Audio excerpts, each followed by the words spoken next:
The following program is dedicated in the memory of Stanley Porter.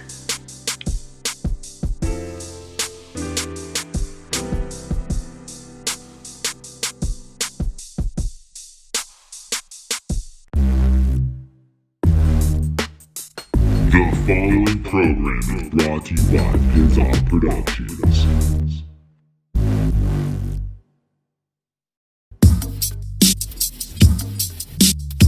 The podcast no one listens to, with Kevin Porter. Nice. What's up, ladies and gentlemen? Welcome back to an all-new, brand-new episode of the podcast that no one listens to.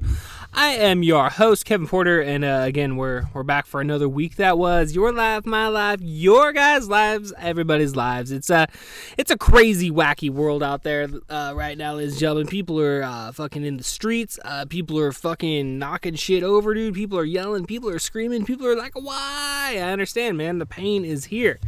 The pain is in the world at this moment, man, and here we are back with another fucking episode, dude. I apologize for last week out there, dude. Missing you guys last Friday, dude. Unfortunately, had some circumstances that I had to take care of, which is something we'll be covering in a more or less the next episode, which drops the same day as this episode. So it's like literally, if you want to hear about all that, you are welcome to listen to that, an episode dedicated to Stanley the kitty cat. Unfortunately, passed away here about a week ago, actually, and it's not been a very fun week. Like I said, dude, I'll detail all of that on the next episode that you guys can hear immediately after this one. But yeah, definitely this one is exciting, dude. This episode was supposed to drop last Friday, dude, and my apologies to Matt. Unfortunately, again, life happens, but we're back again this week here to drop this episode.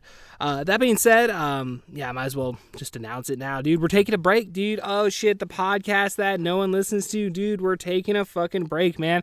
We've been going 3 years strong on this podcast, man. Pretty much every single week, dude. We've, outside of last week, I think we may have missed like maybe 1 to 2 weeks in this 3-year time frame here. Oh, the sounds of the farm, dude. You can hear our new rooster. He's crowing, dude. We actually got 2 roosters. Funny story. We bought a new one. Our original rooster died. Fucking just a couple months ago. It's like, geez. So that happened, and then so we had a new one, and then we'd given away a couple eggs that we'd hatched, and one of them turned out to be a fucking rooster, and the lady did not want it and gave it back to us. And his fucking headphones are like annoying the shit out of me. I don't even know why I'm wearing them. It's like just so I can hear my voice. I can hear my voice out there, but I don't know. What the fuck? Dude, we've been running strong for 3 long years on this podcast, man.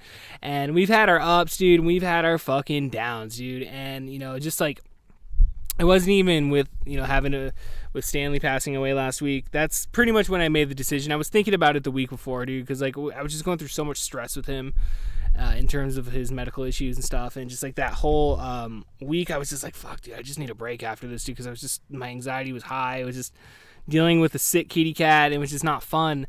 And I was like, man, I just need a break, dude. I just need a break from all this shit, dude. Especially since all this COVID shit hit, it feels like I've been doing more of the podcast. At least I don't know. We had the first month in there where we're just kind of like, oh, what's going on? But then we kind of got back on the bandwagon. It was like, all right, well, let's just try to do as much work as we can, and, you know, just keep our mind off everything. And you definitely try to keep some entertainment out there for everybody, for all you listeners and shit and watchers of the video portion, which we debuted during this COVID-19. I mean, we had to fucking hustle, dude. We had to start getting on here on Zoom and fucking getting interviews that way, dude. And it's fucking worked out, dude, for the last couple of months, man. Like, I've no complaints, dude. No fucking complaints whatsoever, dude. I think we're definitely riding a high on this podcast, dude. But it's just, I don't know, man. It's just, I just need to refresh the brain, man. I need to just step away for a little bit, you know, spend time with my family, you know, grieve, get over, you know, unfortunate events of the past week, dude. Just clear my fucking head, dude. So, like, I don't know, man. I'm still definitely gonna be podcasting, man. We're definitely gonna continue this podcast, you know, as long as I can, dude. But it's just like, I don't know. I'm thinking like October is some, you know, point of coming back or something. You know, sometime in October, maybe, you know, September. I don't know. Maybe you know, maybe 2 weeks from now, dude. I'm like, fuck it, you know, let's just rock and roll and start getting back on the bandwagon once I kind of feel better. But I definitely just need to take some time. You know, I want to fucking, you know, get back into just like concentrating on working out daily, dude, instead of having to be like, oh shit, I gotta freaking, you know, I gotta record, you know, 2 days, or I gotta do this, I gotta do that, man. You know, so I definitely just want to be able to, you know, get off work and just be like, all right, we're gonna work out, we're gonna go run, we're gonna fucking lift weights, and do whatever, dude. Do what we gotta do. In terms of just building my mind back up, dude, and getting to a fucking good place in life, which, I don't know, even just recording this now, it's like, I do feel better in terms of, you know, just where I'm at right now, you know, just for a week ago tomorrow, technically, as I record this, you know, it's just like fucking shit just kind of hit the fucking fan, dude, and I just lost it in the sense of just, you know, it's just, fuck, dude, it's just really hard week, dude. It's just a really hard week. And again, I don't want to go into that too much because, again, that's being saved for the, you know, the next episode. But, you know, that's why I want to drop, you know, I definitely want to get this episode out because, dude, the episode we did here with Matt, dude, is pretty fucking awesome, dude. It's like I walked away after recording this episode with Matt here a couple weeks ago, and it was definitely just fucking happy, dude. I was smiling face to face. I was like, that was a really good fucking, you know, conversation, dude. That was just like everything I want this podcast to be is contained within that single episode that you guys are going to be watching here momentarily. But yeah, man, I don't know, dude. It's just life, dude. Every once in a while, you just need to step back and just kind of, you know, regain your bearings, man. You know, fucking figure out what you want to focus on. And it's, again, I want to focus on podcasting. Again, you know, it's not like we're going to be getting up on stage anytime soon. At this point, I don't know, man. So, I mean, this is technically, at the moment, is really my only outlet. I mean, and then, you know, there's just other shit, man. I want to do other podcasts too, dude. I mean, we have In the Mouth of Madness that's still out there. I mean, we haven't done anything in like fucking damn near 6 months. You know, it's definitely been, you know, 5 months since we put out an episode. But I don't know, man. I mean, like, there's always that possibility. I want to do other podcasts too, dude. I want to do other podcasts with other people as well, dude. I just want to like branch out and just do as much shit as I can, you know, once I do come back, once I feel better and I'm just able to just fucking rock and roll and get back to it. And like, mainly, dude, honestly, it's like, I'll be honest, dude, it's like, as you see here, I'm sitting outside a fucking camper on our property. You know, with this whole move here in the last, like, since March, dude, it's really kind of disrupted like the whole podcast processing. You know, it's like for the first couple months it was fine because we still had electricity here on our property, but since the remodel, dude, they've had to fucking, you know, that went away pretty quick. So it's been jumping around a lot, dude, whether it be here recording outside in 100-degree fucking temperature or you know, recording inside the, you know, the studio that is on an unknown location, which, dude, you know, 100% I'm fucking grateful for, dude. I mean, like, dude, we definitely have just rolled with the punches, and we're very lucky to, you know, to have that opportunity to have that, you know. Unfortunately, I can't have people there, but at the same time, dude, I mean, I looked into, you know, just getting a straight up studio somewhere, dude, and maybe just taking, you know, the recording off my you know, premise and stuff. So I mean, that's always something that can happen in the future, dude. And like, we definitely, you know, once we come back, man, like, I guess what was I gonna say is you know, I'm thinking that, you know, once we're back on our property 100% of the time, and, you know, I have a good you know, secure electrical current coming through that I can plug my lights into, and we can get a good spotlight on, and hopefully have the fucking internet, dude. I mean, our roof is technically, I think, a little bit bigger now compared to where it was, and the trees that were causing issues before are no longer as high as they were. So I'm high, but they're not high anymore. So those are done, and so hopefully, yeah, we'll fucking be able to get the internet, dude. We'll have a nice little podcast studio set up here. I mean, again, you know, maybe fucking take it on location. I don't know, dude. I don't know. The possibilities are endless here.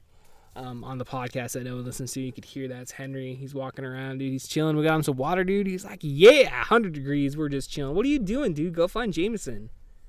What are you doing, buddy? Can't see him on the. You can hear that though. That's for fucking sure. So, again, you know, it's you know, it's not goodbye forever. You know, it's, again, we'll see you down the road type thing here.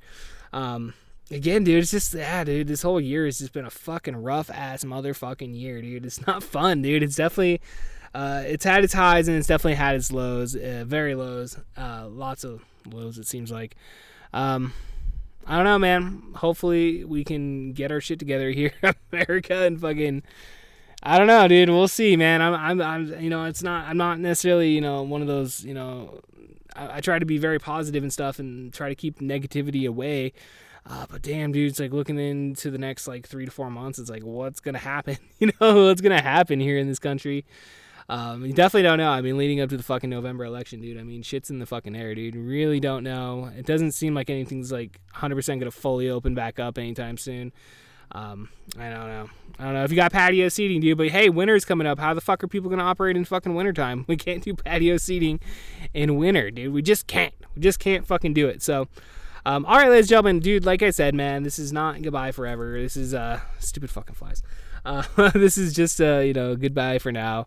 I'm going to kind of miss this, actually, now that I'm actually recording, first opening, in like 2 weeks, ever since, a couple weeks ago. It actually feels good to actually sit down and, like, record this and stuff. So, like I said, man, we got one more episode to go. But before that, pause for the cock. Jeez, motherfucker. Fucking asshole. Yeah, like I said, dude, we got one more episode to go. Episode 168 is out now as well, so definitely once you're done checking out episode 167 featuring Matt Sohan, definitely go check that out, man. It's I can't promise that I won't shed a tear. I haven't even recorded it yet, dude, but I've definitely not been looking forward to it.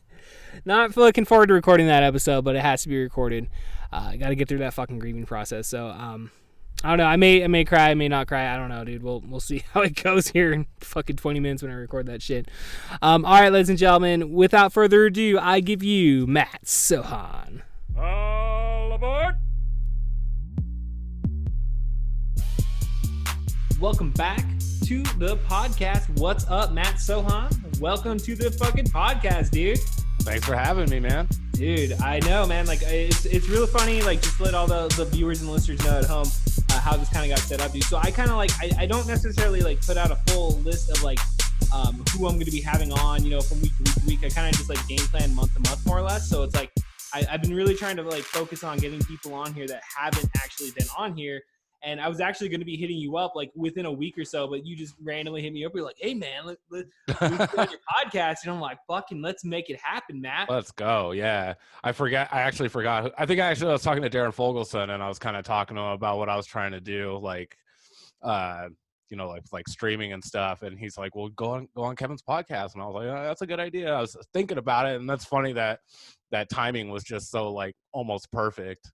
Yeah, dude, it really was, man. Like I said, dude, I had you on a short list, dude. Like I was going through all my friends list and I was like, who have I not had on here? And it's like, me and you, I've known you, dude, fucking going back to the days like when we were going to the zone and shit back in high school, dude, 2002, 2003. Dude, I've known you forever, man. And, I know, it's been a while. I feel like we've always been able to communicate really easily and we've always been able just to, always have fun conversations. Yeah. No, I'm with that. I definitely agree on that, man. Hell yeah. It's not like we have too many conflicting interests, or if any really at all, at least not from our conversations and stuff. Yeah, no, dude, it's always a positive conversation, 100%, dude. I mean, fuck, dude. I mean, you might as well go ahead and promote your what you've been up to lately. I mean, I've been seeing you running the Twitch account, dude. Yeah. On top of some other extracurricular activities and shit. But yeah, go ahead and let me know what's going on there. Yeah, so I've been pretty busy. I just been, starting out game streaming and stuff like that. I got a new PC set up, so like I'm still kind of dealing with like technical issues. I tried to do a test stream last night and it was just really choppy, a lot of frames being dropped and stuff. So I'm working with a buddy of mine to help me figure out like what I can do to make that better. But yeah, just like doing some game streams, and I've been going down to Portland and checking out their protests down there, and I haven't really been saying too much of like my opinion of it, which I tend to agree with a lot of what they're doing down there. Mm-hmm. But I've been mainly going down there and just whipping out my camera and just trying to record everything that I can, whether it's protesters like getting angry or violent, or if it's super peaceful, like the cops just like flying off the handle for some stupid stuff and calling throwing water bottles a riot. But I just basically been trying to like document what's actually going on down there, because it seems like so much of the media is just biased one way or the other, and they're not really giving anybody the full story. So I just been trying to like put my my experience out there to like what I see is possible, or what's going on. Yeah, dude, that's fucking cool, dude. And people, anybody that's paying attention or watching right now, they can go to the show notes there, and I've got links up for your YouTube page there, and definitely your Twitch stream as well, so people can definitely subscribe and check your reports out that you're putting out there in terms of the videos. And like, dude, I was just seeing that, man. It's like really in today's day and age, dude, with the mainstream media and just how how corporate life is here in the United States. Right. You can't trust it, dude. You really can't trust the information that you're getting. And it's good to see, obviously with the advent of, all of us having a video camera in our pocket 24/7, 365. I mean, fuck, dude, it's good to see people out there, documenting it and getting the truth out there, rather than, getting whatever narratives trying to be pushed on, CNN or Fox or whatever. Yeah. Like I noticed a lot of like a lot of video game streamers are out there, like local Portland video game streamers are out there just completely ditching their game streams and just going, like,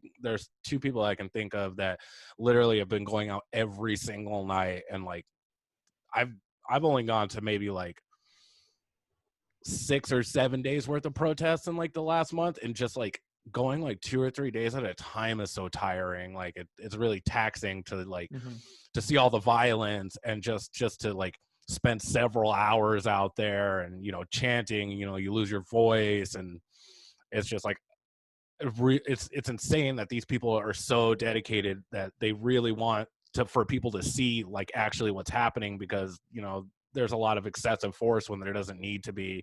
And then you also have like really chill peaceful nights, but on those chill peaceful nights I noticed there's a lot of infighting. Like a lot of people in the crowd just start fighting with each other because the cops don't come out. They don't have nobody to fight or to throw their opinions at, and so they start doing it to each other. And it can be really chaotic and disorganized. And I wish that people were able to just kind of come together more on it, like we're all out there for basically the same purpose, more or less. Some people just want to go out there and party and drink in the park, which is fine. I mean, the more people out there, it looks like you got a bigger crowd. But right. Yeah, man, I would imagine, dude, going out there, your adrenaline is just fucking going through the roof, dude. Like, the times that I've been around the cops like that, not even comparing it to anything that's going on now, but I mean, just, here in Yakima and whatnot, any involvement within the police, your adrenaline's just going straight through the fucking roof, dude. And you're just like fucking jacked, dude. I can only imagine doing that night after night. Cause I was reading an article today. I guess, yeah, it's been going on 6 weeks every single night. Riot. It's been an active riot for 6 weeks, I suppose. I think it's 40. I think they're on like day like 48 or 49 now, and it's just like, wow, I didn't think that like this was gonna just be continuing to happen like day after day after day. I figured like at some point it would lose some steam. People have lives outside of there, and I know that a lot of people are still working, that are still going to these things. And I was talking to somebody, and they said that they work 5 days a week, and they're out at protests for the 4 days a week. They come out on their 2 days off, and they try to find 2 days, like when they get off work, they just run out there. And that's gotta be tough. That really does. Like, I really respect those people for being out there and like putting in the dedication time after time after time.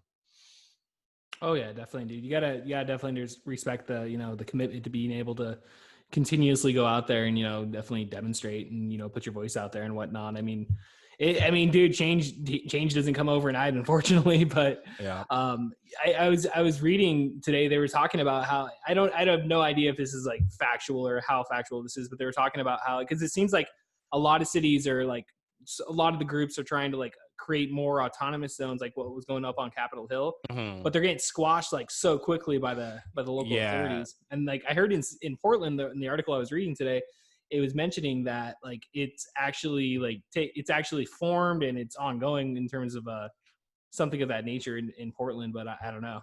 Yeah, I think basically from like I have some friends down there that I've been in constant contact with.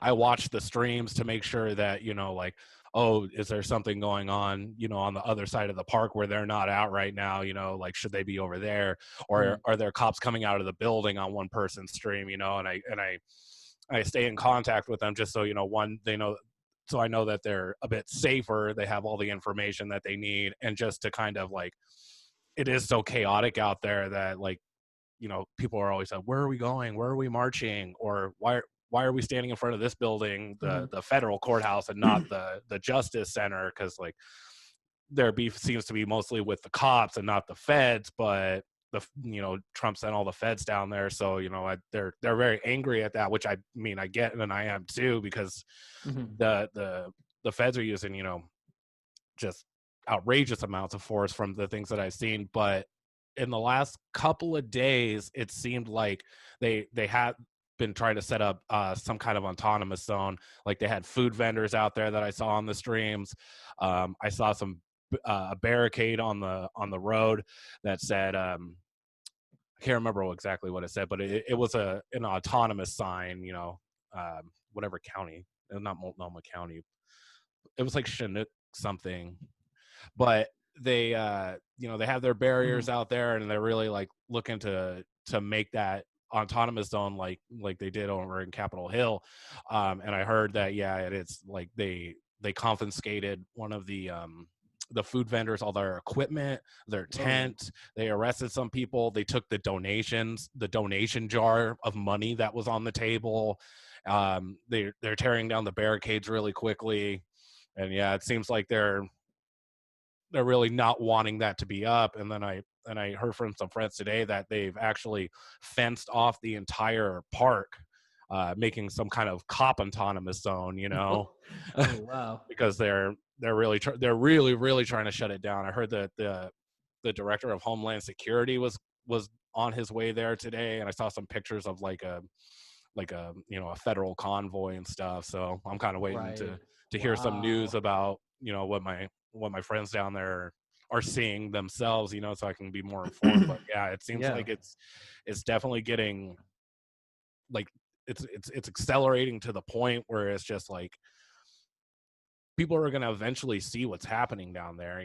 That's going to be something that's so hard to cover up in the media, especially when you have all these streamers and just like, regular people down there taking pictures every day, uploading videos to their Facebook, their Twitters, their Instagrams and stuff. And it's just, I don't know how the cops and the feds think that they're going to keep this like swept under the rug anymore.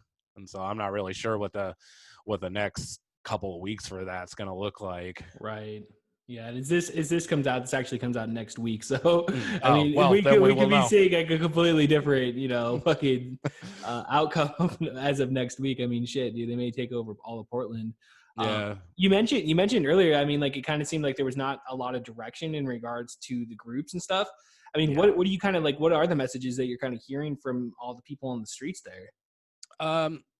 It's a Black Lives Matter movement. It's like I've heard that people are like, oh, this isn't Black Lives Matter, this is Occupy. And then I've seen people, different groups fight over that. Right. I've also seen, let's see.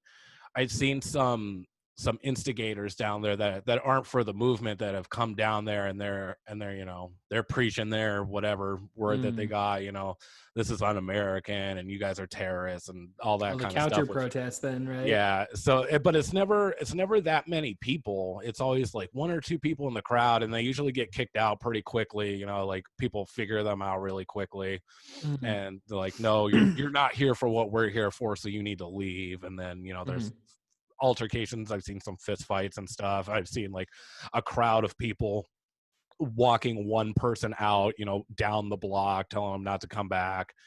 But it's mostly, from what I see, it's Black Lives Matter, and that seems to be the most prominent ideal of the crowd. There's always the ACAB guys, the abolish the police guys, and then I've also seen some anarchists down there just looking to fuck shit up, you know, Just which is fine because surveying like, the situation.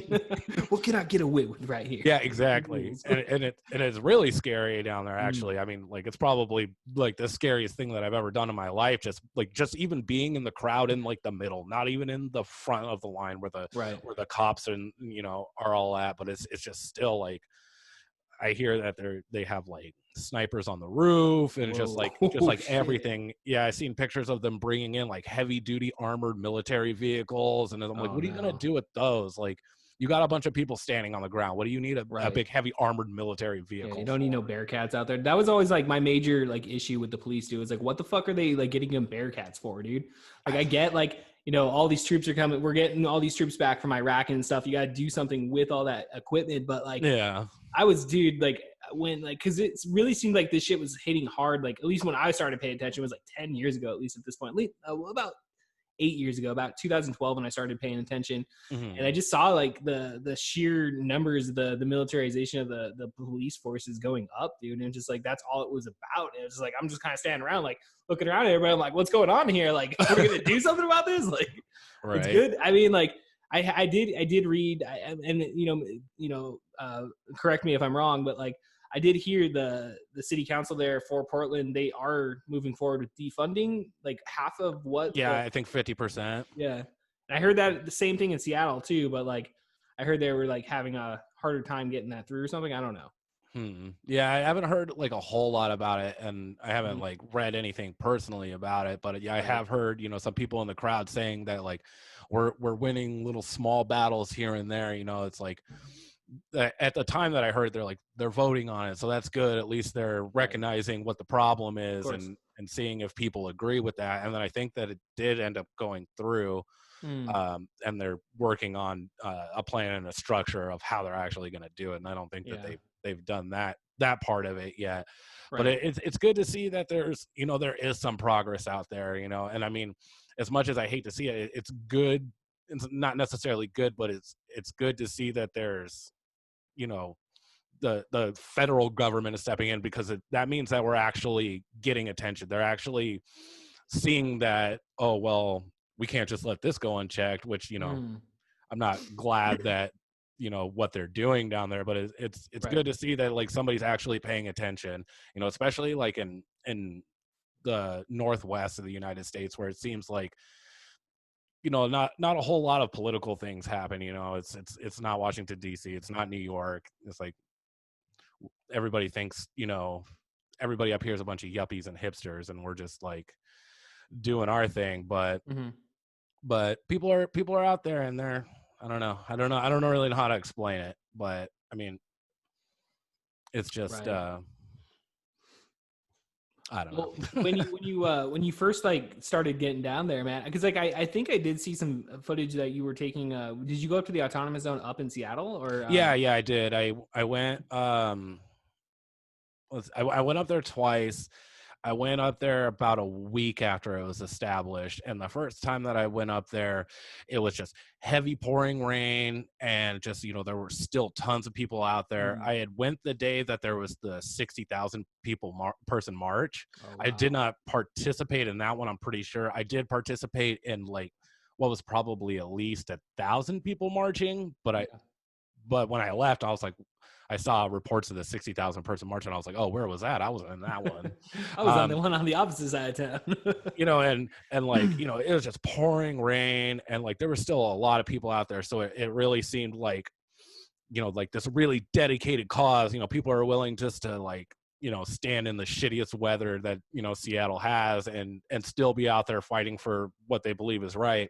And then I had like been talking to some people. I was like, you guys got to see what it's like out there. It's absolutely crazy. You know, I never thought I'd see anything like this with my own eyes in my lifetime. And so me and a couple of friends went back up there, maybe, I don't know, it's like 3 or 4 days later. It was a nice sunny day, and I noticed that the vibe had just completely changed in those couple of days. It was just like a big party in the park. You know, everybody had a can or a bottle or something, you know.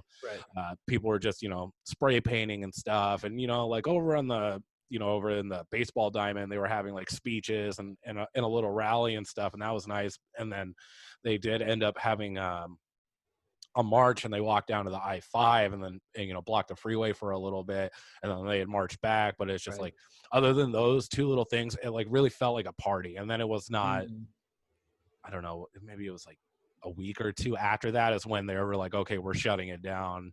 And then they brought in all the forces to like, push people out.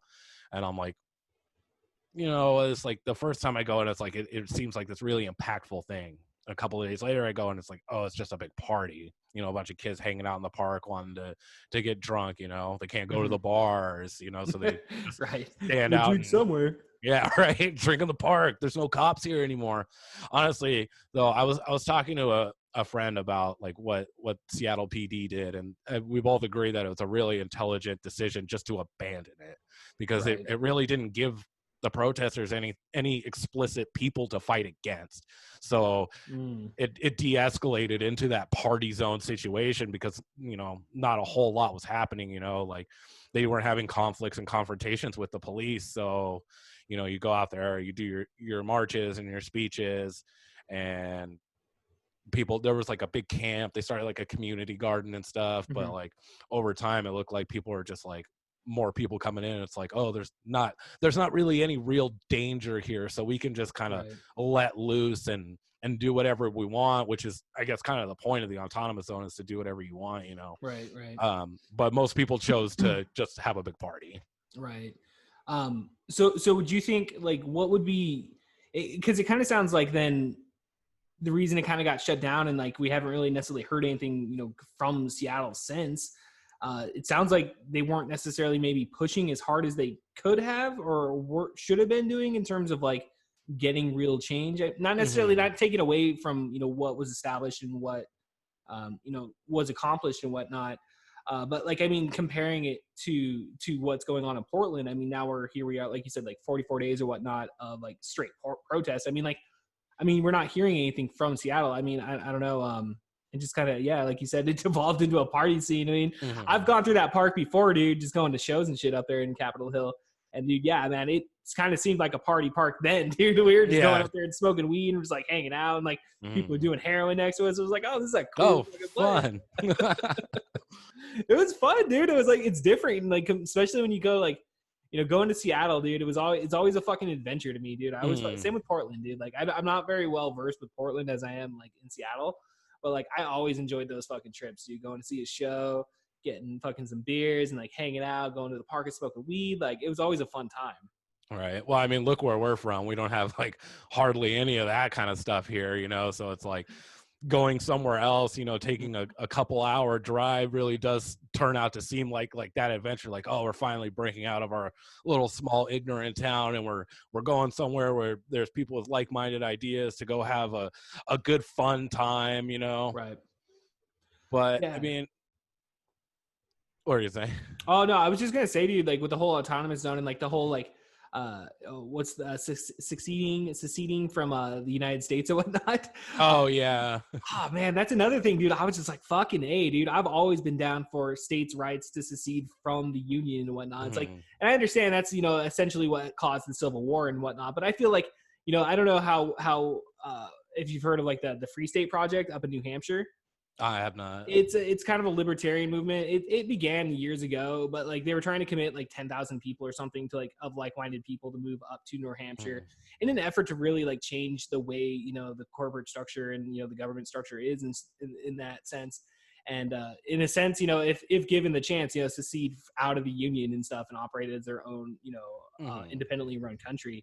And it's just, yeah, man, I've always been down for the states' rights, and just to see something like this happen, even if it is just the people rising up, whether or not it devolved into a party, it's, I don't know, dude. I really admired like the whole situation. I really enjoyed watching it play out. Yeah, I definitely did too. And I mean, I've personally kind of, at least lately, been under the impression it's that like it's going to be so hard to unify the people of America because everybody just has these such different ideals of what they perceive as like the perfect life, and then one person's great life is heavily negatively impacting another person's life, so it's like you're never going to be able to give everybody what they want. And Right. I am kind of under that same that same mindset of, letting states secede, like break it up, or, like you obviously have a bunch of people that don't agree on stuff, Right.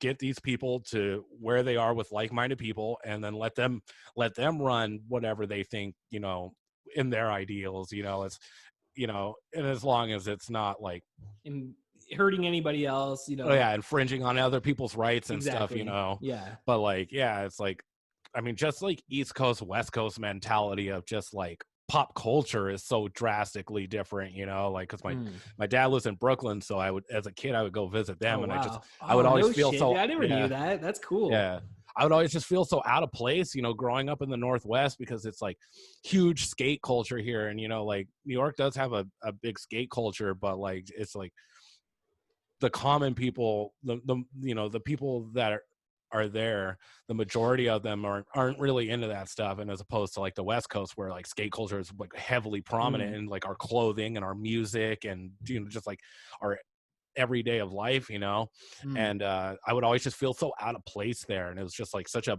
big city, and I'm like, oh, I feel so small, I'm a little kid in like the giant city. Yeah, But no. it's definitely a nice place to visit over there, but I definitely would never want to live there. I like our own little sect of what we have going on over here, like Northwest. Dude, I've always been down with the Pacific Northwest, dude. Like I've always maintained, like if I, for some, whatever reason, if I ever had the chance, dude, to like move out, I'd always like keep a place here up in Washington State, whether it be Yakima, probably not Yakima, Probably. but like I would move up onto the West Side, dude, and like totally like, I don't know. I've always had this idea, like, or not idea, but like this daydream or whatever. It's like, oh, it'd be cool as shit to get an apartment in Seattle and just like be able to fucking rock in there, go see a show, go to a bar, dude. Like, Yeah. Obviously now, current situation taken away and whatnot, but that was always the daydream and whatnot. Yeah, no, yeah, my daydream's kind of always been like get a place in Portland, like, because I spent a lot of time in Portland and Seattle, like, or I spent a lot of time in Seattle, like in my like late teens, early 20s, and then more recently in like my late 20s, early 30s, I've been spending more time in Portland, even outside of like going down there to these protests, and I just really like the vibe more, like keep Portland weird, it's weirder, and Seattle seems quite a bit more upscale than it used to be. You know what I mean? Oh yeah, definitely. Yeah, definitely. Like people are seeming much more pretentious there, and like I have a lot of good friends that live in Seattle, and so I know it's not like everybody. It's just kind of like the vibe that it gives out now. It's all like, oh, we're we're making all this money and we're better than you, kind of stuff. It's like the Amazon vibe or whatever. Yeah, right, yeah, exactly. As well, like Portland is just like, come on down and be weird with us, like we got weird shit here, and like I'm down for that. No, dude, I love Portland, man, and like I'm kind of the same way, dude. I went to Seattle a lot more in my 20s and whatnot, and it was like honestly in the last couple of years, like going down there with my wife and shit. We'll go down to Portland, spend the weekend and stuff, and like hit up a show or something. Yeah, man. The one thing, the one thing I do like about Portland more than I like about Seattle is going to the strip clubs, dude. Oh yeah, you go to the strip clubs in Seattle. I mean, like they're fun, but it's like you got to drink booze before you go in. Yeah, you can't buy booze there. I mean, whatever. It's cool. It's still fun, but I mean, it kind of does suck. But then going into Portland, dude, and like going back and like I think like the first time I went to Portland was in 2006. And we ended up at a strip club, dude. And it was like, oh, you could smoke cigarettes here. You could eat a bowl of spaghetti at the table. Like, dude, full menu. Oh, yeah. No, I went to go see a Tool concert in Portland. I think it was maybe like 2013 or 14 or something. And me and my friend, like, we were going, out drinking after the concert. And we hit that little alleyway strip of bars right there. Right. And we see this guy just running through from the outside into a door, and we're like, oh, the Kit Kat Club, what's that? We'd never been there before. Yeah. we didn't think about it being a strip club, but we're like, oh, what is that? We see this guy like run in there, and like 2 seconds later he comes flying out the door. And this big bouncer like tossed him out from, I don't know what the deal were. We're like, oh, this place looks lively, let's go in here. So we go in, and we get there, and we're like, oh, it is a strip club, and like the owner of the strip club, it like comes over to us, because we were kind of just like standing there, not really knowing what to like. Exactly. Should we sit down, should we order a drink? And he like comes over and walks us over Yeah, he walks us over to the bar, and he's in this like all like beige suit. He's looking like super greasy. It was like the perfect aesthetic. He was like clean greasy, you know what I mean? Kind of like Right. clean grease ball. But he's like, well, no, why don't you guys have a drink, you know? And he told the bartender to give us a drink, you know, without charging us. And so we sat down for a little bit, and then we watched some girls dance. And one chick had a giant sword on her back. Whoa. She didn't pull it out, but she was like dancing with it and stuff. Right. And another stripper came over to our table and made us a balloon animal. She made us you a balloon animal? She made me a Donatello from the Ninja Turtles balloon animal. It was fantastic. Dude, I fucking, yeah, man. Like the last time I went to Portland was, the last time I went to a strip club in Portland, I should say, was for my friend Sean. Well, you know Sean Holmes. It was for his bachelor party. And dude, yeah, there's like, I don't know, 10 of us or something, dude. I fucking lost track of that night, dude. I lost track of that night. And then like me and Eric wake up in our hotel room the next morning, like, fuck, what the hell happened? And like, he looks out, like, I felt like we walked around for miles. He was like, we walked forever last night. And like, he looks up on his GPS and it's like, no, we went to this, we started the night at the Kit Kat Club. Here and here. And it's like all within a very small radius of space and whatnot. So it's just like, fuck, I was that wasted, dude. Oh man, yeah. No, I've had some crazy times in Portland too, just like going out. And I have a few friends that live in Portland. I have a lot more that live in Seattle, and but like the few friends that I have in Portland, they know how to do stuff down there. They know they take me to the places where like you have to go to this place. This place is crazy. I'm like, okay, and you know I don't necessarily remember the names of all these places because they're, you know, in fact so crazy that yeah I don't walk away from some of the nights remembering a whole lot. Right. Which is another useful tool from having a video camera in our pockets at all times. It's like, oh, okay, well, I recorded this at one of these places, so I must have been there. Right. Help me keep the track a little bit better. Oh, dude, I swear, man, like, as fun as it is, dude, it's such a like a horrific feeling when you wake up in the morning and you're like, fuck, what the fuck just happened last night? You gotta backtrack, dude. Like, I mean, like, most of the time it ends up well, but it's just like still that like the not knowing and having to connect dots and call like you know all, like 3 different friends and be like, what the fuck, dude? The Hangover movie vibe. You're like, what happened last night? Exactly, dude. And like, yeah, like the night I'm telling you about, like when I was down there in Portland, dude, it was like that. And I was like, oh fuck, he had what? What? I did what? Oh no. Oh no, don't remind me. Don't. Can we just get in the car and drive back? Like, I'm ready for a fucking drive home, dude. Just silence in the 3.5 hour ride back in the car. Be like, no, I don't want to hear about it. Gonna put on a podcast and like, you know, yeah. Stop and get some McDonald's on the way home, dude. And stop and no more beer. Oh no. I've never been able to do that, dude. Waking up with a hangover and like, I don't know. Like I've talked about this before on the podcast, but like I typically if I have a hangover, dude, it's a pretty gnarly fucking hangover. And I've never like been like, oh yeah, I'm gonna drink the next day. But like if it's a mild hangover, I could definitely totally get down maybe on, you know, like doing some day drinking during the next day. But then, you know, you're probably gonna end up with an even worse hangover. So it's like, do I even go about doing that? I am also with you on that one. Like when I get hungover, it's either like, oh, I'm just kind of hungover and I kind of don't feel as good and it wears off in a while, or I'm just extremely hungover and it lasts for a long period of time. And I've never been one of those people, you know, hair of the dog that bit you. Like I've never been able to wake up just extremely hungover and like, it always like even thinking about it just makes me want to vomit, you know. And it's just like, you know, there's a lot of people out there that are just wake up in the morning and have a beer. That's what makes them feel better, you know. And it's like I can't even get a beer or a shot up to my mouth without like retching. Fuck, dude. Oh man, a shot sounds so good, dude. I was had a couple of beers last night, dude. And I was like, fuck, should I bust out the Crown Royal? Should I take a shot? No, it's a wait. Maybe on Friday. I don't know. That's one thing. Like I know it's like now like hopefully bars will open up at some point, but like that's one thing I miss, man, about going out on like a Friday night. First thing you get, dude, you get like just get a beer and a shot, dude, and that starts the night. Yeah, I know. Like, cause like I, you know, like I'm not big on like drinking by myself, you know, like Mm. when I'm at home, like I have a bit of alcohol in the freezer, you know, and like I live here alone. And I never think be like, well, I'll have a couple of shots. It's always like a really, really social event for me.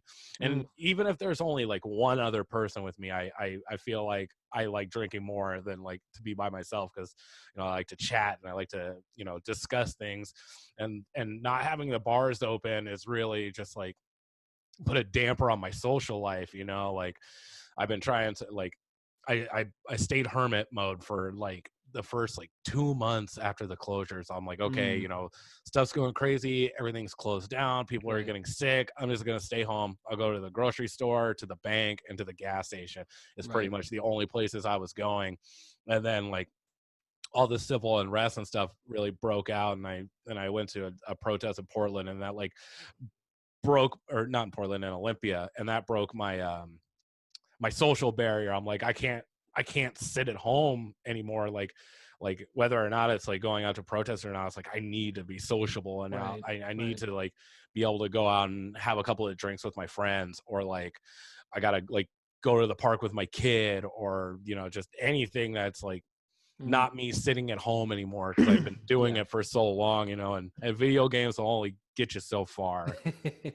Like I like playing Yeah. video games, but like months, you know, straight of doing nothing but that, and it's like I need a little bit of a change up, a little bit of variety. Right. No, dude, you need a little bit of resemblance of some old society, you know? Right? Yeah. Yeah. Dude, I pretty much have done the same thing, dude. Once like everything kind of hit down, it's like me and the kids and the wife, we Hmm. basically just bunkered down, dude. And it's like the same Hmm. thing, dude. Just going to the store, going home. Um, you know, I still, luckily, I'm still able to work and stuff. So, because like our job's just like, hey, you guys are getting the fuck out of here. Which honestly, Oh, dude, I have no idea if they're even gonna bring us back. Dude. Like it oh kind of wow. feels like, I guess we'll see once Yakima gets to like a 3 or 4 phase or whatever. Which, dude, Mhm. I mean, maybe fucking February 2022 at this fucking point where we're going. Jeez, yeah, for real. Yeah, no, I um, work in a restaurant, so like I can't work right? from home, you know, and Yeah, I yeah, dude. haven't No, worked I understand. for, let's see, I haven't worked for about 2.5 months, and it's been pretty glorious. It's a well-deserved vacation that I really Yeah, needed, because in the restaurant industry, you don't really tend to get it very much time off. You know, you work every single yeah. weekend.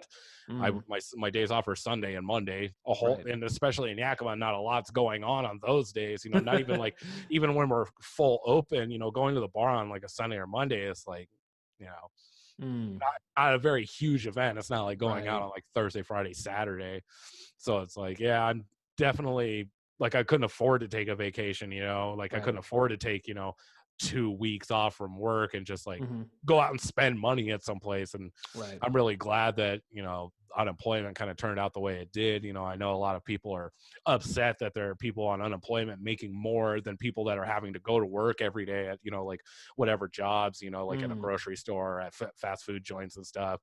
And I mean, like something else, you know, something could have been done for them, which I definitely think, because like if you're out there sacrificing your health hmm. to serve people during a pandemic, you know, whether you have much choice in it or not, like, you know, like you have to go to work or you can't pay your bills, and you know, Right. you weren't eligible for unemployment because your place of business did not close down, Right. and like you're out there making like a fraction less of what people just sitting at home doing nothing are doing. Like I think more could have been done for those people, but at this point we're a little, it's gotten so far that a lot of places are opening back up, you know, so it's like Mm, something right. something should have been done, but it wasn't. I understand, and I know, like at least with my job initially, they bumped us up like $2, but like I mean, like for the people that are like in like harm's way, like you were talking about, like those Mhm. people they've maintained the whole entire time.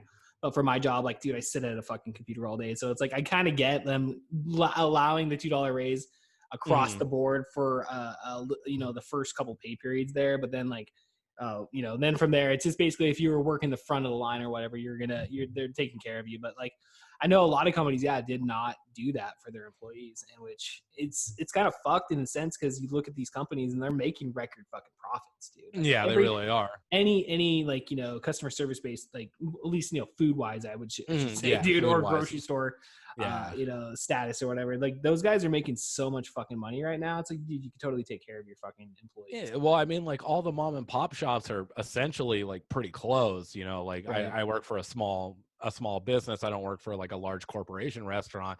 And Right. like from what it seems Probably like, a good thing, actually, dude. Fuck those corporate. yeah, for real. No, I've worked for a few like Mhm. like big corporation, fast food and like fine dining or moderate fine dining restaurants before.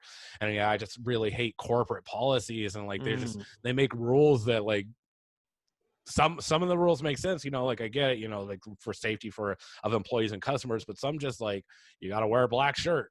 Okay, why can't I just wear like a regular shirt? Like, Right. why you got to put that on me? Right. And, I like working at like mom and pop shops places more, because it's like I get a little bit more freedom there. Like I can joke around a little bit more. Like it doesn't have to be this super serious like Yeah. The attitude. corporate all the culture is time. like a lot. It's just so fucking. Yeah, dude. The corporate culture out there, dude. It's just. It's very one way. It's definitely just one way, which I don't know, dude. I guess I really don't have too much of a comment on it. It's their company; they can operate it any way they please. But it's just still being under that fucking rule of thumb, though. It's just kind of like, really, do you really got to send me an email about that? Was that really that big of a fucking deal that we're like 3 people had to be brought in? Like, dude, I swear to God, I live office space, dude. That's my fucking job. Bro. Oh God, I don't know. I don't know if I could handle that. I've copious amounts of marijuana help, dude. yeah, that's true, definitely. Because like, yeah, no, I mean, I remember watching Office Space like when I was a lot younger, and I'm like, man, is that what it's really like? And I had a few friends that worked like customer service or call center customer service jobs, and they're like, yeah, no, it's descriptively accurate. Like, I'm like, I don't know if I could do that. I don't know if I like, because I would love a job where I could sit down all day instead of being on my feet for 8 to 12 hours a day, and like in a hot kitchen, burning myself, cutting kitchens myself. are the worst in the summer, dude. Oh man, yeah. I work in the old 5 North building, so it's like it's very old. It's built, over like, I don't know, I think it's like 130-year-old building or something. So like our ventilation one is not very good. Our cooling system is not very good, and like we have to have like the doors open, and that doesn't. I'm honest, it doesn't even really help. It makes like a slight breeze come through. You walk by, you're like, oh, relief for like 5 seconds. Yeah, but I mean, I don't like at the same time. I don't know if I could sit in that cubicle environment, like having to deal with angry customers all day. Because I've worked in like the front of the house before, like as a busser, and I was a host for a while, and then I worked like when I was a lot younger. I worked at like the Jack in the Box drive-through, so I've had my fair share of like customer interaction and stuff, and it's always it's really it's never fun most of the time. Yeah, it's frustrating. The only time I've ever like had a job where I was like consistently having positive interactions with a customer was delivering pizza, dude. No one's mad to meet the fucking pizza guy, even if it was a fucked up order. Like sometimes they'll just like open the door, take the pizza, and just slam it in your fucking face and not tip you out. But whatever, dude. I'm like, dude, I'm just gonna smoke a fucking joint on the back of the way to the store. In my car on the way back to the store. Yeah, dude. Man, and like we were talking about working in the kitchen, dude. Like I remember those fucking summers, dude, when I worked in kitchens, and like I swear to God, the AC would always go out at least once a year at the pizza place I worked at. And then I'd always help my mom, like, because my mom worked at the depot back in the day, dude. So I'd go there and help her and stuff. And like, dude, yeah, those kitchens back in the day, dude, they're yeah, I know. And it's hazard like, pay just for that. Right. And like that kind of goes back to the thing I was talking about earlier about like corporate restaurants. Even some corporate restaurants are like that. And it's like, you have to wear a thick black chef's coat at all time. And I'm like, it's like 100 degrees in here. Why couldn't I just wear like a regular t-shirt? Why does it have to be a chef's coat and like in an open kitchen where like customers can see you but not really, and it's like it's really hot in here. Like why do I have to wear a burlap sack over my body? Oh, dude, I understand, man. Yeah, to answer your question about like just sitting in a cubicle all day, I mean, like the idea of it, it's like, oh, just sitting at a computer all day, it's nice. Like it is decent. I mean, especially like having to have work jobs, like manual labor jobs, and being outside during the summer, and like you said, working in the kitchen. Yeah. It's nice to get that relief during the summer and like work in a fucking air conditioning office where it's just like, oh, okay, it's so bad. I'm gonna get my coffee cup and I'm gonna go get some coffee and I'm gonna work these emails and like it's not that bad, dude. And like I don't know, I've worked customer service like my whole entire fucking existence out. Once I got out of high school, dude, that's all I've worked is customer service jobs. Oh, okay. And like I don't know, dude, like it feels like to a point like you really get it like a script in your head down to where like you've handled this situation, hundreds of times. Uh-huh. You know exactly why they're calling in, what they're escalated for, and how you're going to resolve it. It's like it's all within like 45 seconds. You already know exactly where you're going with it. Mhm. The hard part is though is depending on the escalated level of the person, and just having to sit there and listen. Yeah, Listen, wade and through all their stuff. Yeah. I understand. That really sucks. I would Throw say on your sucks, best but- yeah, your best customer service voice. right. I really care. We really want to support you. And like, dude, generally I take pride in my job, man. So I'm always gonna be doing the best that I can, dude. But like, still, I mean, some days are better than others for sure. Yeah, no, I think that's probably pretty much the same with every job, like in my field of work, it's what happens is we're short staffed. Somebody calls out and we don't have anybody to replace them, and like nobody wants to come in on their day off, and which just means the people that are there just have to pick up the slack, and that's like the most common thing that at least like in the back of the restaurant, not so much the front, but in the back, that's like one of the biggest things that we have to deal with on a like seemingly like a week-to-week basis. It seems like there's somebody always trying to call out, and you never believe them. It's like, whatever, you're hungover, or you just want to go out of town or something. Yeah, like I don't believe you. Come in here and show me you're sick. Which you don't want to. You also don't want to do, because then you get everybody else sick. And but then you also have those people that absolutely cannot afford to take a day off, and so they come to work sick, and then they get everybody else sick, and then it's like now you really have people calling out all the time because there's people that can't afford to take off sick time, and they will because they are sick, and but this guy over here got everybody sick because he couldn't afford to take off work. And this is mostly before before we had like paid sick leave in Washington.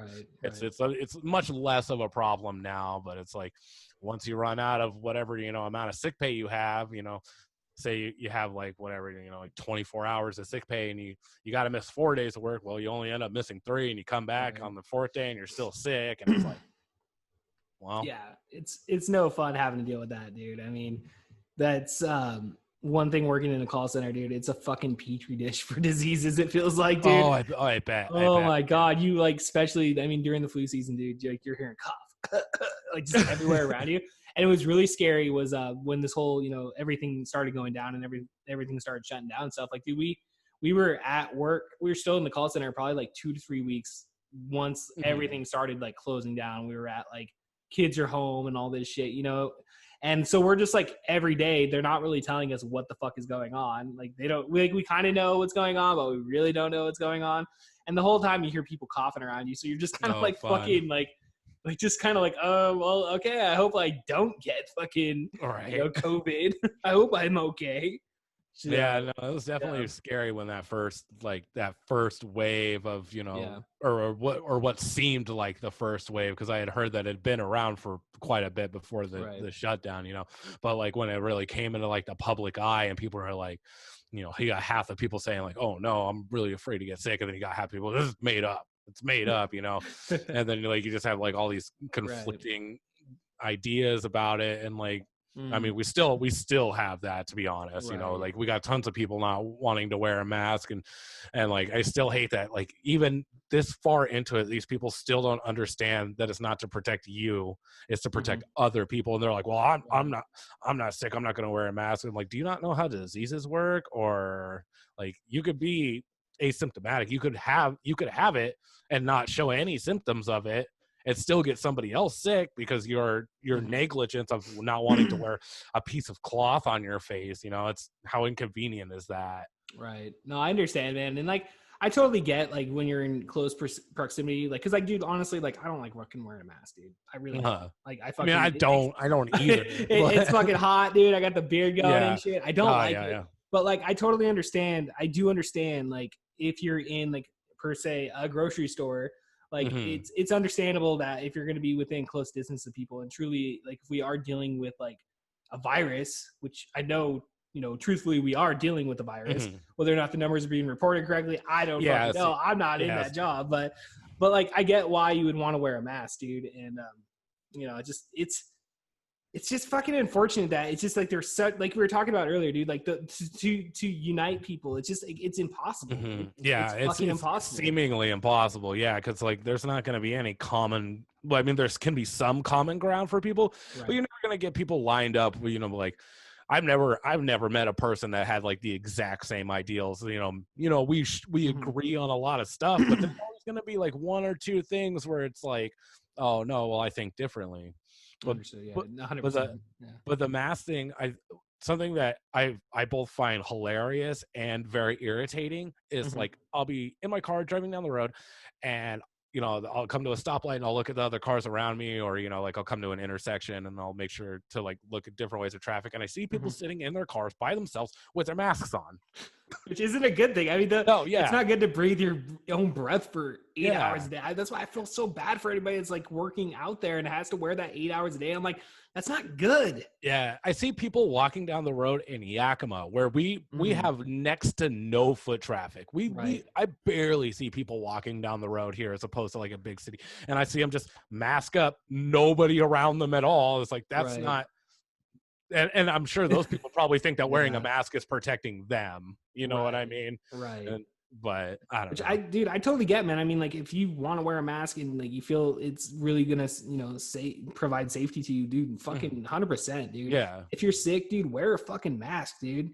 Like you totally should, man. But it's just, like you said, people in their cars on the streets and no winds around them. Especially like you don't see it a lot now, but like the fucking rubber gloves at the beginning, dude. Like, Oh yeah, I on the remember cars. that. Which, dude, I fucking get, man. Like, fucking, dude, I was so fucking scared when that shit first hit, dude. I'm like, Yeah. what the fuck is going on? Is this like Armageddon, dude? Like, is this fucking Armageddon? Like, Well, that's what they made it seem seem to be, I mean, they're still trying to fucking play it up, dude. They're still trying to play it up. Like, this is the end of the world, it feels like. But I don't know, man. Like, I don't know, dude. It's all leading up to November, I suppose. Like, I was talking to one of my buddies today about like going to concerts and stuff, and like I was telling him, I was like, one of my favorite bands, the Mad Caddies, they were scheduled to play at El Corazon up in Seattle in June, but had to cancel. Well, they recently released the schedule and they rescheduled for September.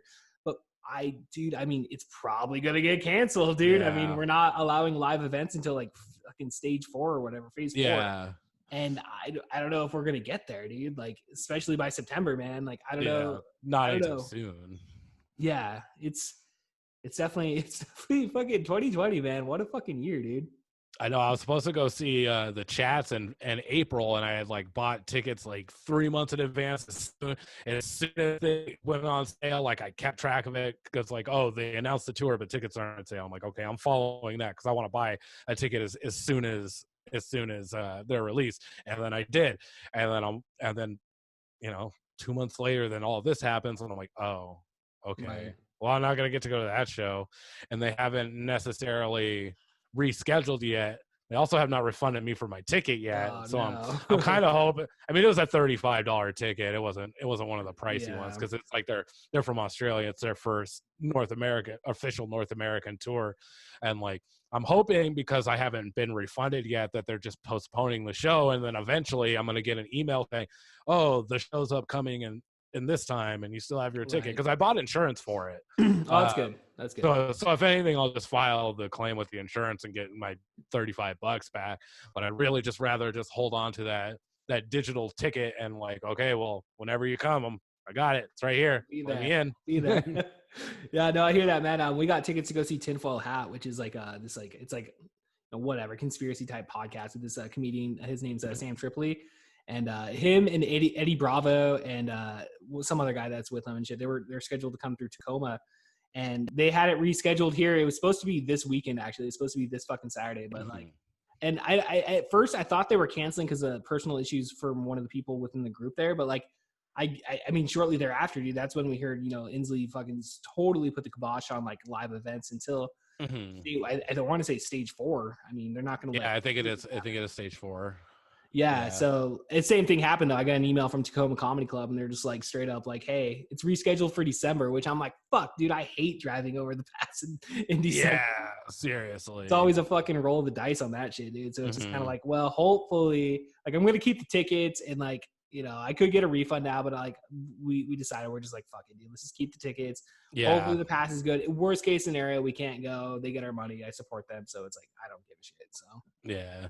Well, it's like I noticed that like a lot of bands and like everybody's just doing like basically what we're doing right now is like you're just sitting at home and broadcasting it to the internet, which is cool. Right. And like for a lot of things I get, like like comedy, okay, I make people that are like doing YouTube videos and skits also get that. You were already doing that before.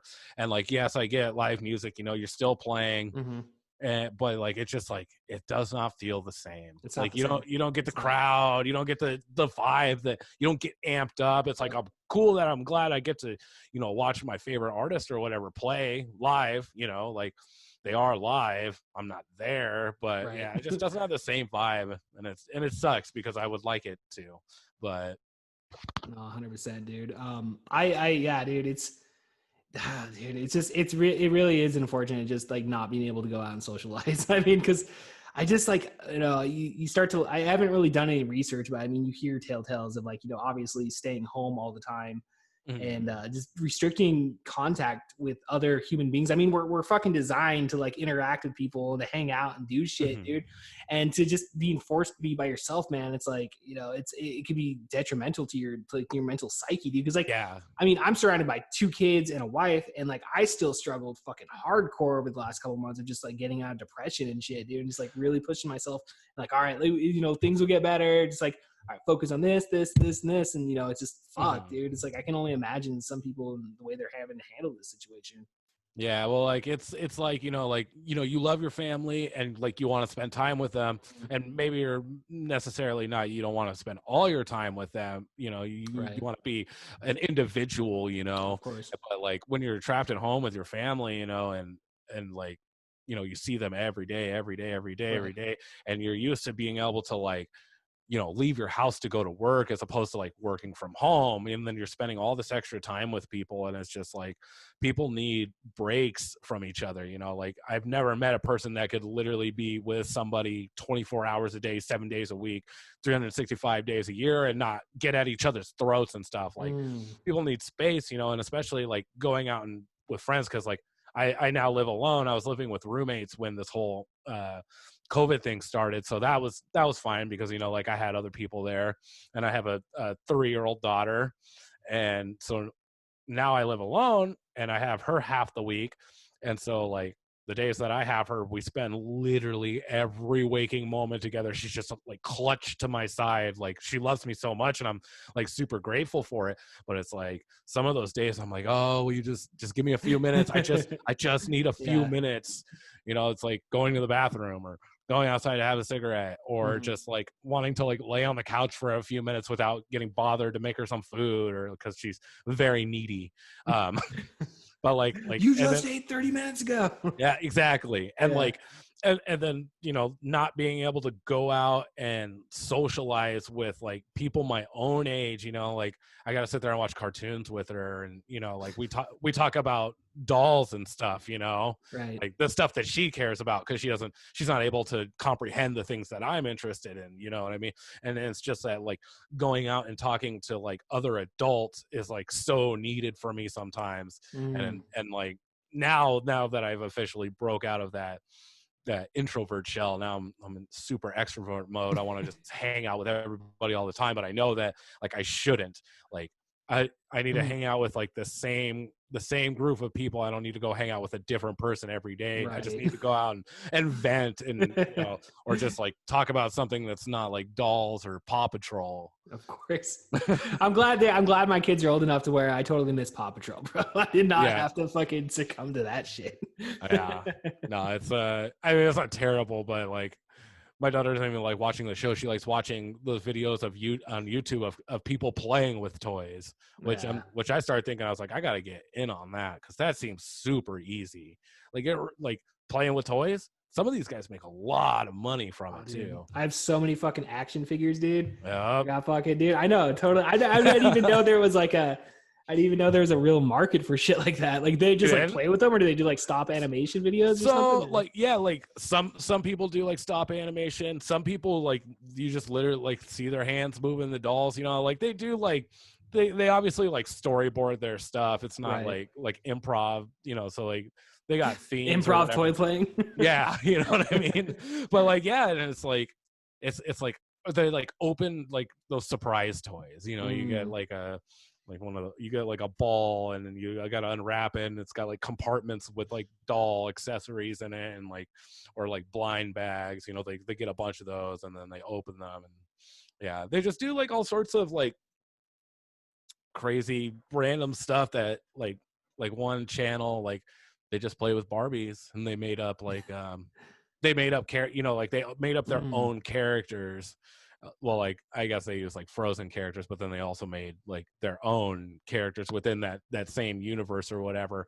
And like that seems really popular. I look and it's like 11 million views, and I'm like, okay. Whoa. Yeah. And the thing with the YouTube algorithm is like you put one of those videos on for your kid to watch, and then autoplay just goes to the next suggestion of things that are similar, and like it'll just keep playing these things. And then like I know like a lot of parents, like their kid will go up and go play into the other room, it'll just still be on, it'll just still be Right. like getting those views. And I know of another guy, he's from Ellensburg, and I my daughter liked to watch his videos, and so like I did a little bit of research on him, and it turns out like the guy's like making like $7 million a year or something. Like in Ellensburg? No, well, like he was from Ellensburg. He's done a few videos in like the okay. Pacific Northwest. I see. Some of his video, I think he lives in Las Vegas now, but it's literally just him like going around to like kids' play places and playing on the toys. And he does like some educational stuff. That's cool. He gets like a tank of water and gets a bunch of random objects and asks like, does this sink? Does this float? And then he Right. does all these little experiments and stuff. And I'm thinking like, $7 million a year to do that. And I'm like, the guy's got his routine down like Right. really, really well. Like it's obviously something that he's Right. worked on for a while. So that's cool. It's nice to hear somebody from our area like actually making something like, become wealthy, from just doing YouTube videos. And Right. the funny thing is this guy has one of the grossest videos I've ever seen on the internet. It's seriously heinous, like, because I was doing research on him and I see the Wikipedia tab controversy, and I was like, oh, what's this? No. I'll give you the short part of the story. Before he did children's entertainment, he did like gross out videos, and one video is literally him standing on the toilet, defecating on his friend. Oh my God. Just like they're both butt naked. I'm like, what am I watching right now? I was How like, the fuck do you go from that to fucking children's fucking entertainment? I feel like that probably happens a lot, though. You know what I mean? Like the logical jump is like, how did you get there? But I feel like it more often than not. Like, I mean, look at Pee Wee Herman. True. No, he was gross. He was a gross dude. Yeah. Or he is a gross dude. He's still alive. No, he's still alive. Paul Rubin's still alive. Yeah, but that's like I feel like it's that's like kind of like a strange enterprise to go from like making gross and shock videos to like, oh, I'm gonna educate children now, and then everybody's just like, I'm fine with it. I don't know. I don't really want to touch on all that. Don't Google my name. Yeah, dude.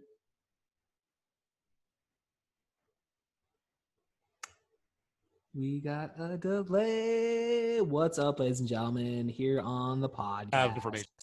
There we are. We kind of cut. You kind of got cut off there, dude. So the last like 5-10 seconds, we didn't necessarily hear what you said.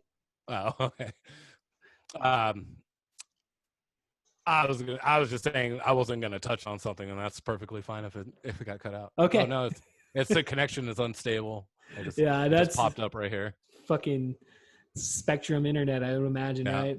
Yeah, that's what I got too. Motherfuckers. Well, all right, Matt. Well, we'll go ahead and end it there, dude. All right, cool. Go ahead and really quickly tell me a little bit more, like what kind of games you play on your Twitch account. Like what can people expect if they were to go ahead and subscribe? So mainly I've been playing like Overwatch, which some will argue is a very dead game, but it's a team-based game, 6-on-6. I play competitively in like a rank system, and I'm pretty into that. I play a few battle royale games, Apex Legends, Call of Duty Warzone. I I've been looking to get a capture card for my PlayStation 4, and I want to do some more like play PlayStation exclusive games. Like I streamed a little bit of the Final Fantasy VII remake. I wanted to get The Last of Us 2 and stream that, but I've been kind of procrastinating on it. But I'm also kind of thinking about doing some kind of like live music performance as long as this kind of thing's going on. I've been going over to Eric's a few times lately, and then I streamed whatever we were doing over there. He's playing guitar and I was playing a little bit of drums. But I'm working on a musical project with a buddy right now, hoping to be show ready by the time show's even open. So I might actually like broadcast some of like our jam sessions or something, just kind of a little bit of variety. Right. No, it's cool, dude. It's good to hear that you're fucking staying active, man. I mean, like, dude, the whole Twitch thing, dude, like if I actually had like a steady internet connection where I live, like I would definitely get down on the Twitch, which dude, I don't know if this episode will be on there, which it probably will. Like I totally want to get a Twitch account and just like stream our podcast on there and shit. I didn't really realize like how big of a platform really it is. Yeah. No, like there's literally just a just chatting page, and like it's probably one of the more popular subcategories on Twitch. Like there's like the big, like there's Fortnite's at like the top of that list and stuff along that lines. But yeah, the just chatting chat tab is usually at least filled with I think it's like at least 16,000 people viewing like different streams, so it does have a pretty big market. So I mean, that could definitely be something to break into. Yeah, 100%, dude. I definitely feel like I need to get on there for sure, dude. Yeah. Well, all right, Matt Sohan. Everybody out there, dude, you could totally check out Matt's Twitch stream again in the show notes. Go ahead and subscribe. And subscribe also to his YouTube page. Matt, dude, totally thank you so much for coming on the podcast, man. Any final words before we take off? Thanks for having me. I guess, just keep in mind, if you come check out my pages, I'm just starting out right now, so that my production value isn't great, but I'm always constantly working on upping my, like my standards, my production value. I'm trying to get more into regular streaming times and specific days, but, with going all to these protests and stuff like that, some days are kind of weird, but, if you follow or subscribe, the first month or two might be a little rocky, but just know that I'm going to get there one of these days because I am putting a lot of time and dedication into it. That's what the people want to hear, man. Yep. You're doing the people's work, Matt. Yep. Gotcha. All right, ladies and gentlemen, I'm Kevin Porter. We'll see you guys next time. Peace. This podcast has been brought to you by Pizza Productions.